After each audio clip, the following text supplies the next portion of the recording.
Olá, seja bem-vindo, seja bem-vinda à última aula desse módulo de repertório sociocultural. Espero realmente que seja um módulo diferencial na sua vida, né? Algo diferente, transformador na sua vida. Como você percebeu, há muito conteúdo aí, né? Nesse treinamento, e também há muito conteúdo ainda que eu não pude colocar aqui pela natureza desse treinamento. É um curso de 18 aulas com 3 aulas para cada módulo. Tem muita coisa, é um universo. Falar de repertório sociocultural é um universo. Então você tem muito conteúdo e eu, claro, convido você a me acompanhar nos meus outros treinamentos, a dar um passo a mais, tá? E me acompanhar, por exemplo, dentro do meu curso que eu tenho de redação. E como eu sempre gosto de lembrar, vou te oferecer de bom desse curso de repertório para que realmente você consiga ir para o Enem com aquela tranquilidade de que, independentemente do tema, você vai conseguir mobilizar repertório sociocultural para a introdução, para os parágrafos de desenvolvimento, tá? E nessa aula você vai aprender algo bem interessante aqui sobre repertório sociocultural, tá bom? Então vem para a tela comigo que eu vou te mostrar como você deve proceder em relação ao uso do repertório sociocultural nos parágrafos de desenvolvimento. É isso então, já com a tela projetada aqui para você, vamos primeiro falar sobre essa classificação que eu desenvolvi para facilitar ali o entendimento, a compreensão de como se deve proceder em relação à aplicação ao uso do repertório sociocultural, tá? Então, quando eu olho, e há muito tempo fazendo essa análise, olhando para as redações, para o tipo de repertório, para o tipo de construção, eu cheguei nesse critério de classificação, tá? Na verdade, cheguei nessa classificação baseada em 3 critérios. Primeiro, a gente classifica o repertório com relação à posição dele. Ele está no início do parágrafo ou ele está no meio do parágrafo? Ok? Início ou meio? Depois nós temos um outro critério que é a relação de pertinência. Como assim, professor? Já falamos sobre pertinência. O repertório pode ser pertinente ao tema, pode ser pertinente ao argumento e pode ser ao mesmo tempo pertinente ao tema e ao argumento. Olha que isso aqui está em vermelhinho, por quê? Porque uma novidade. Eu introduzi esse conceito de repertório pertinente ao tema e pertinente ao argumento em 2020. Olha só. Por quê? Porque eu olhei para 2019 e vi que muitas redações que tinham repertório só pertinente ao argumento, olha, não conseguiram fechar 200 pontos na competência 2. Então eu falei, peraí, vamos dar um passo além, vamos melhorar, vamos reforçar nosso conteúdo. Vamos agora apresentar repertório pertinente ao tema e pertinente ao argumento, tá bom? Com relação à aplicação, nós temos a aplicação por confirmação. Eu vou dar exemplo disso para você, tá? Nós temos a aplicação por contraste e temos ainda um terceiro tipo de aplicação que é fazer comparações, fazer analogias. Legal? Então, é esse o critério que eu desenvolvi, né, para classificar o repertório sociocultural. Você precisa entender isso aqui para poder facilitar o seu processo de uso, de aplicação do repertório na hora de construir as redações. Legal? Vamos aqui então avançar? Vamos logo falar desse repertório aqui, ó, se eu limpar a tela. Vamos falar de quando o repertório é pertinente ao tema e eu já falo da posição do repertório. Vamos lá. Quando o repertório é pertinente ao tema, qual que é uma estrutura legal de você trabalhar? Com o repertório no início do parágrafo. Porque não faz muito sentido você colocar logo o argumento, porque depois o repertório não vai ter relação com o argumento. Então, se o repertório tem relação com o tema, melhor você trazer logo o repertório no início. Como é que você vai fazer? Aqui eu preciso falar com você um pouquinho da construção do parágrafo já, tá? Você vai trazer um conectivo para começar o parágrafo. Pode ser um conectivo de prioridade para o segundo parágrafo, né? Ou pode ser um elemento de retomada. Você escolhe um desses aqui, né? Você usa uma expressãozinha de relevância, é importante, convém, necessidade de. Você escolhe um verbo aqui, ó, apontar aqui, mencionar aqui, destacar aqui, assinalar aqui, pontuar aqui, e você traz logo o repertório, tá? Nesse caso, estou trabalhando com citações, mas o repertório não é só citação, pode ser dado estatístico, pode ser uma lei, tá? Pode ser um fato que você utiliza para fazer comparação. Neste curso gratuito, eu vou apresentar apenas a ideia de citação, tá? Mas tem outras possibilidades de você usar o repertório, ok? E aí, você então utilizou o primeiro período aqui para apresentar o repertório sociocultural, tá legal? Se fosse terceiro parágrafo, você vai usar um conectivo de soma, olha aqui, ou de consequência, se o seu terceiro parágrafo for uma consequência, né? Se for uma consequência, você pode usar um conectivo já de consequência, tá legal? Professor, eu posso usar conectivo de soma desses aqui, ó? Se for uma consequência, claro que pode. Só dizer assim, ó, por exemplo. Além disso, né, nota-se que uma consequência visível do problema é só deixar claro que é uma consequência, tá? Não precisa nem dizer que é consequência. Além disso, né, observa-se que várias situações decorrem desse processo. Enfim, você pode colocar a consequência mesmo com conectivo de soma, não tem problema nenhum. Se quiser usar o por conseguinte para colocar a consequência, melhor ainda, tá? Legal. E aí a mesma coisa, pegou um conectivo, vem com uma expressãozinha de relevância aqui, ó, primeiro e verbo e repertório aqui no final. Fechou? Ponto. Primeiro período, você vai fazer. No segundo período, vai aplicar o repertório ao tema. Essa aplicação pode ser por confirmação ou pode ser por contraste, né? Confirmação, conectivo aqui, por contraste, conectivo aqui, tá? Então, você vai pegar e vai relacionar agora aquele repertório ao tema, porque era um repertório que tinha relação com a área temática, na verdade. Então, você agora vai aplicar isso ao tema, ok? E aí, o que você vai fazer no terceiro período? Apresentar o argumento, seja ele causa ou efeito. Veja que até agora o argumento não tinha aparecido, mas ele tinha sido pensado lá no planejamento e até agora não tinha aparecido. Ele foi pensado no planejamento, antecipado na introdução, mas ele não tinha aparecido dentro do parágrafo. Era no terceiro período, nessa configuração de parágrafo, que o argumento vai aparecer, tá? Seja ele causa ou consequência. De novo, eu coloco aqui a possibilidade para você colocar, ó, se utilizar um elemento de coesão, tá? Face à realidade, face à realidade, face à perspectiva. Depois uma segunda expressãozinha para o terceiro período. Depois o verbo e depois o quê? A causa ou a consequência, tá?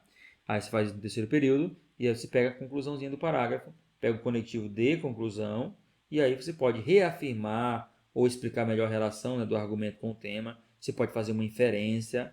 Veja que uma inferência não é uma novidade. Uma inferência é uma conclusão que você chega a partir da discussão que você fez, né? Você pode ainda simplesmente no último período do parágrafo apontar uma necessidade de medida interventiva, muita gente faz isso, sobretudo no terceiro parágrafo, porque você fala da necessidade de uma medida interventiva e já no quarto parágrafo você apresenta essa medida interventiva, tá? Observação aqui, gente. Eu vou explicar isso daqui. Muita gente não consegue fazer 4 períodos, que é o ideal no parágrafo. E aí não consegue, só consegue fazer 3. O que você pode tirar? Você pode tirar o último período, você pode tirar a conclusão, tá? Do seu parágrafo. Quem diz isso para nós? Otto Moacir Garcia, no seu livro Comunicação em Prosa Moderna. Não é uma invenção da minha cabeça, é um autor consagrado que diz que você pode eliminar esse período quarto de conclusão aqui do parágrafo, tá? Você pode eliminar, ok? Eu prefiro que você faça o parágrafo padrão, até porque para agradar todo mundo. Já vi que existem professores, né, que só aceitam o parágrafo de desenvolvimento do aluno como bom se tiver conclusão. Então, se você cai na mão de um corretor que tem essa percepção, vai complicar. Eu prefiro que você diminua sua letra e aprenda a fazer um parágrafo com 4 períodos, parágrafo padrão, tá? Legal, vamos ver um exemplo aqui disso aqui? Vamos lá. Em primeiro lugar, é útil destacar que, segundo Beth Smith, escritora americana, a intolerância é responsável pela maldade, violência, terror e dores que torturam o mundo. Ponto. O que é isso aqui? A apresentação do repertório. Vamos ver agora a aplicação do segundo período? Com efeito, aplicação por confirmação. Com efeito, a intolerância religiosa é uma realidade que respalda o pensamento da autora, uma vez que muitos brasileiros padecem as dores desse problema frequentemente. Ponto. O que vai vir aqui agora no terceiro período? O argumento. Olha aqui, vai começar aqui o argumento. Diante de tal cenário, é de reconhecida importância mencionar que a falta de fiscalização contribui para a perpetuação dos crimes praticados contra as minorias religiosas no Brasil, já que a ausência de fiscalização não confere, né? Poderia até trocar essa repetição de palavra aqui. Já que a ausência de fiscalização não confere ao problema a percepção de gravidade com que deve ser encarado. Ponto. O que vai vir agora? Quarto período, conclusão do parágrafo. Desse modo, o efetivo combate a tais crimes só será alcançado mediante rigorosa fiscalização das leis de combate aos crimes contra o sentimento religioso e efetiva punição dos agressores. Legal. Então, de onde é que são esse parágrafo aqui? Daqui dessas tabelinhas, dessas tabelinhas aqui, tá? Só seguindo que você vai chegar nesse tipo de parágrafo, tá bom? Uma parte das ideias eu já apresento aqui, uma parte do texto, e você vai pegando isso aqui, construindo o seu estilo de produzir parágrafo de desenvolvimento, tá legal? Muito bem, tem um segundo parágrafo aqui, eu não vou analisar por uma questão de tempo, vou logo pegar o outro tipo de parágrafo. O que é agora? Parágrafo com argumento, né? Cujo repertório tem relação agora com o quê? Com argumento. O repertório aqui agora não tem relação com o tema. E nesse caso, eu sugiro não começar com o repertório, como fizemos anteriormente. Eu sugiro começar com o quê? Com o argumento. Você vai, de novo, mesma estratégia de coesão para o início do segundo parágrafo, tá? Ou se for o terceiro parágrafo, mesma estratégia de coesão, escolhe algum, vem com a expressãozinha de relevância, vem com o verbo e faz o que agora? Antecipa causa, né? Ou efeito, você vai antecipar. E ponto. Primeiro período, nesse caso aqui agora, quando o repertório tem relação com o argumento, primeiro período você faz o quê? Apresenta o argumento. Aí vai aqui para o segundo período, aqui sim você vai colocar o repertório. Olha, usa uma expressãozinha de coesão, dessas aqui. Qualquer coisa vai pausando o vídeo aí, tá? Para ele lendo as tabelinhas. Use uma segunda expressão para construir ainda o segundo período, tá? Você pode usar uma segunda expressão aqui, dessas aqui, olha. Tá? Pega um verbo. Vamos pegar aqui, ó. Faça essa realidade, é de reconhecida importância. Mencionar que, conforme o autor tal, né? Aposto, se você tiver que explicar o autor, você coloca um apostozinho e apresenta o repertório e faz ponto. Beleza? Lembrando que estamos trabalhando só com citações. E aí, você vai para o terceiro período, fazer a aplicação do repertório. Então, você vai aplicar por confirmação esse repertório, né? Ou por contraste em relação ao argumento que você está trabalhando. Então, tem umas ideias aqui de texto, ó, que você pode aproveitar. Tá? Se tiver com dificuldade de produzir, você pode aproveitar isso aqui para produzir sua redação, tá? O seu parágrafo de desenvolvimento. E aí você vai fazer no quarto período a conclusão do parágrafo. É a mesma ideia, você pode reafirmar, explicar melhor a relação do argumento com o tema, fazer alguma inferência, ou simplesmente, se for o seu terceiro parágrafo, né, apontar para a necessidade de uma medida interventiva, tá? Lembrando, mais uma vez, que a observação você pode eliminar esse quarto período e deixar só 3, caso você não consiga fazer 4 períodos no seu parágrafo de desenvolvimento. Legal? Vamos ver um exemplo disso daqui? Vamos lá. Tema: desafios para a formação educacional de estudo no Brasil. Argumento: causa. Agora, nesse caso, a intolerância é uma causa das dificuldades da formação do surdo. Veja que agora, intolerância aqui é argumento. Vamos lá, então, agora. Em primeiro lugar, é útil destacar que a intolerância, argumento, contribui para a perpetuação das dificuldades relacionadas à formação educacional de alunos surdos no Brasil. O que vai vir aqui agora? O repertório para o argumento. Olha lá. Diante de tal cenário, é de reconhecida importância mencionar que, segundo Beth Smith, a autora do famoso romance Uma Árvore Cresce no Brooklyn, a intolerância é responsável pela maldade, violência, terror e dores que torturam o mundo. Com efeito, o preconceito e a discriminação sofridos pelos estudantes não ouvintes é uma realidade que respalda o pensamento da escritora americana. Uma vez que esses estudantes convivem cotidianamente com a rejeição de pais e de alunos que preconceituosamente entendem ser a surdez uma condição, pronto, vamos tirar isso aqui, que preconceituosamente entendem ser a surdez uma condição que atrapalha o bom andamento das atividades em sala de aula. Assim, compreende-se que a falta de tolerância apresenta-se como um grande desafio a ser superado para a efetiva inclusão escolar de estudantes, né, com surdez. Pronto, vamos colocar assim. Algumas pessoas dizem que não é adequado falar portador de surdez. Então, estudantes com surdez, tá? O que nós temos aqui? Primeiro período, a apresentação do argumento. Vem até esse ponto aqui. Deixa eu marcar para você. Primeiro período, aqui, ó, até aqui, apresentação do argumento. Segundo período, que vai vir até aqui, o que nós temos? A apresentação do repertório, né? No segundo período, repertório. Terceiro período, que nós temos? A aplicação do repertório, relação dele para alcançar a produtividade, tá? Vem até aqui no final. E no quarto período, nós temos uma conclusãozinha aqui. Legal? O que vamos fazer agora? Vamos chegar aqui neste repertório que é ideal. É o repertório dos sonhos. Ele é pertinente tanto ao tema quanto ao argumento ao mesmo tempo. Nesse caso, não tem como dar errado, tá? Se você pegar um repertório só para os argumentos e não tiver um outro tipo de repertório na introdução que tem relação com o tema, pode ser que não dê certo para você na redação, tá? Como eu vi acontecer em 2019. Mas se o seu repertório é pertinente ao tema e ao argumento ao mesmo tempo, pronto, não tem como dar errado. Porque de alguma forma ele tem relação com o tema. E aí, como ele também tem relação com o argumento, você pode escolher a posição que vai colocar. Eu sugiro você colocar esse argumento logo no início do parágrafo, tá? Então vem para cá. Você vai usar a mesma tabelinha, né, que nós utilizamos anteriormente e vai começar com um conectivozinho. Se for para o segundo parágrafo, tá aqui. Se for para o terceiro, tem opções de conectivo aqui. Você traz a expressãozinha de relevância aqui, olha. E um verbo, que você vai trazer agora o argumento, causa ou efeito, tá? Aí no segundo período, você vai trazer o quê? O repertório. Lembrando que esse repertório vai ter relação tanto com o tema quanto com o argumento. E aí eu posso ser mais rápido que você já entendeu o processo, né? Para construir o segundo período, você vai precisar de quê? De uma expressãozinha coesiva para começar, uma segunda expressão que você pode utilizar aqui, um verbo e trazer o repertório. Lembrando que nesse caso, estou trabalhando com citações. Depois, no meu curso, no meu outro curso, eu ensino como você pode trabalhar com dado estatístico, com lei, com elementos comparados, tá? Legal. Então, a gente avança para o terceiro período, que nós vamos fazer? Aplicar o repertório. Como é que vamos fazer? Por confirmação ou por contrato de novo. No geral, a aplicação vai se dar por confirmação, tá? No geral, vai se dar por confirmação. Quando o repertório tem relação com o tema e com o argumento. Depois eu explico por quê, tá bom? Mas é possível sim trabalhar com contraste também. E aí, do quarto período, você faz a conclusão. Agora, olha aqui comigo, acompanha comigo isso aqui. Veja bem, um tema que eu criei, um tema que eu construí é o seguinte. O aumento da intolerância e discurso de ódio em tempo de pandemia e isolamento social. Esse é o tema. Construí nesse contexto agora de 2020, de pandemia do coronavírus, isolamento social, enfim. Então, veja bem, qual que é o argumento? A falha da escola em não educar para a tolerância. Esse é o argumento.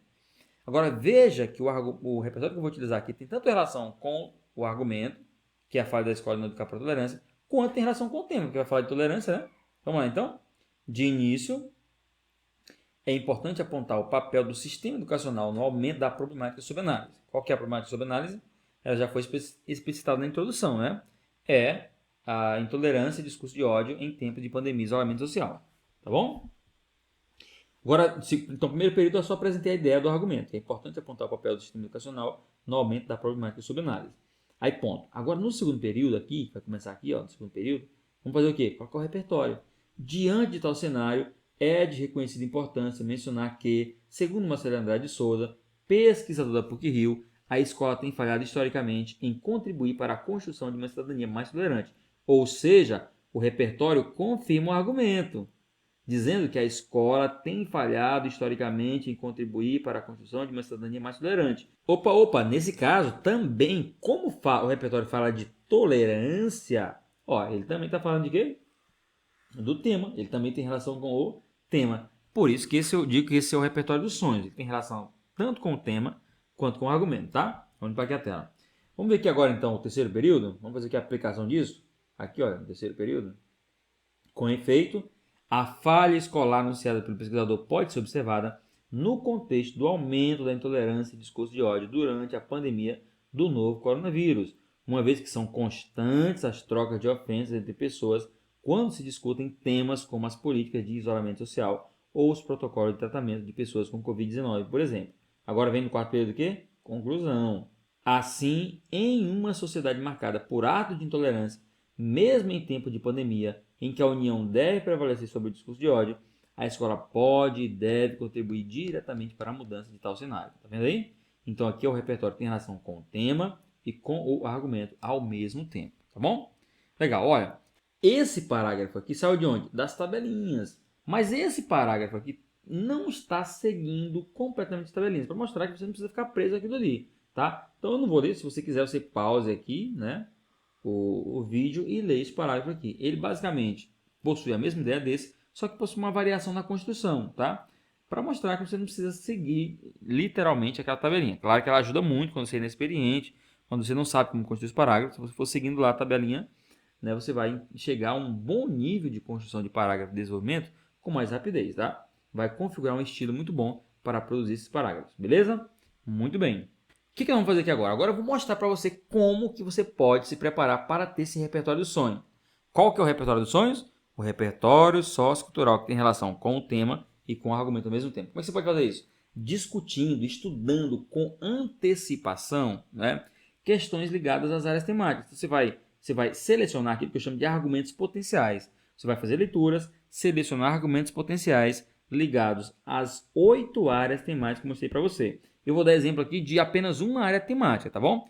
Então, você vai se responsabilizar de construir o seu conjunto de repertório sociocultural, de argumentos potenciais com repertório sociocultural para as outras áreas. Se você quiser, eu já fiz o convite para você fazer parte do meu curso pago, do meu treinamento fechado, que aí sim eu vou te dar como bônus o curso de repertório sociocultural e eu vou sugerir os argumentos potenciais com repertório para cada área temática, além de repertório pertinente ao tema para a introdução, tá? Então, se você não quiser passar por isso sozinho, aí você pode me acompanhar no meu treinamento fechado, que eu vou te orientar em relação a isso, beleza? Então, acompanha comigo aqui, ó. Argumentos potenciais. Argumento 1. Para tema ligado à intolerância, tá? Só serve para tema ligado à intolerância. Qual que é o argumento? A falha da escola em não educar para a tolerância. Esse é o argumento. Qual é o autor? Marcelo Andrade de Souza, professor da PUC-Rio. Qual é o repertório? Qual que é a ideia, a informação? Que a escola tem como função dupla transmitir conteúdo e contribuir para a construção de uma cidadania mais tolerante. Tá vendo aqui? É a função da escola. No entanto, a escola tem falhado historicamente em alcançar o segundo objetivo. Qual é o segundo objetivo? Construir uma cidadania mais tolerante. Então, você vai dizer isso. Aqui, ó. Volta aqui e veja o parágrafo que eu construí utilizando esse argumento, tá?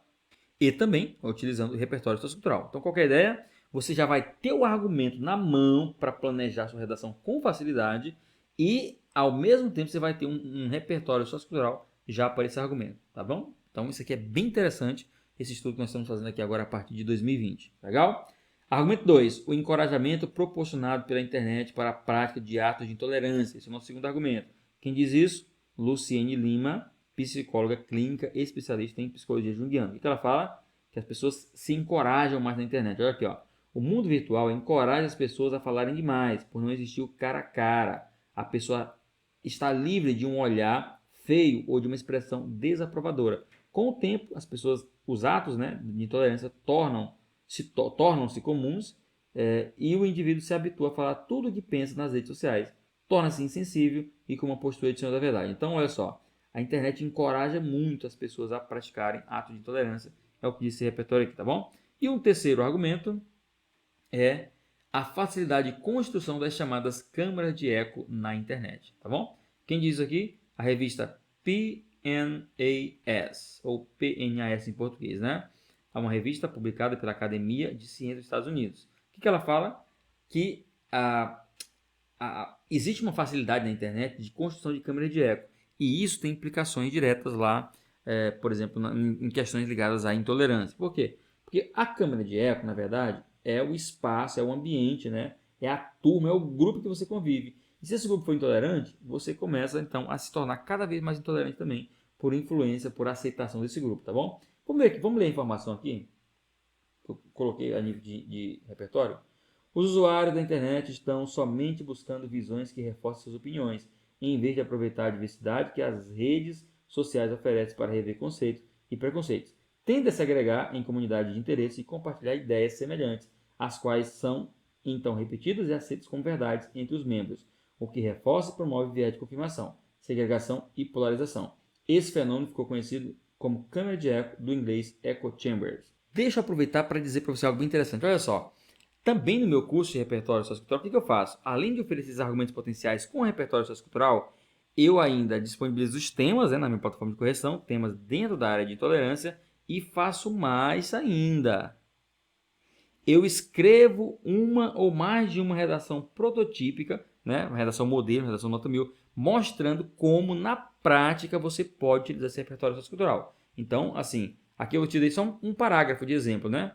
Pois é, na hora que você estiver dentro do meu curso de repertório sociocultural, você vai ler a redação na íntegra, a redação completa, com argumento potenciais e repertório sociocultural para esses argumentos, e também com repertório pertinente ao tema já lá na introdução, tá? Então é muito interessante essas redações prototípicas que eu coloco de exemplificação dentro do curso de repertório sociocultural. Legal! Chegamos aqui ao final de mais um módulo do nosso curso gratuito de redação para o Enem, um curso de excelência para você realmente se candidatar a uma nota 1000 na redação do Enem, se você fizer tudo isso daqui. Agora, eu vou sempre insistir com você, se você não estiver confiante de trilhar esse caminho sozinho, você precisa me acompanhar. Eu tenho uma plataforma online de correção de redações. Entre em contato comigo que eu vou te mostrar as condições, como é que você pode ter acesso à minha orientação, em que eu acompanho você, a minha correção, né? Eu vou acompanhar você corrigindo a sua redação. A minha plataforma contém um recurso de gravação de áudios. Eu vou gravar áudios para você, você vai ouvir a minha voz comentando o seu texto. Para cada redação, você vai receber em média 30 minutos de orientação. Eu acho que você vai querer sim, depois de toda essa relação que nós construímos aqui dentro desse curso, vai querer meu acompanhamento. Entre em contato comigo pelo Instagram para você entender como é que isso funciona. Finalizando esse módulo, te espero no próximo para a gente continuar aqui a nossa preparação para o Enem. Forte abraço, bons estudos e até breve.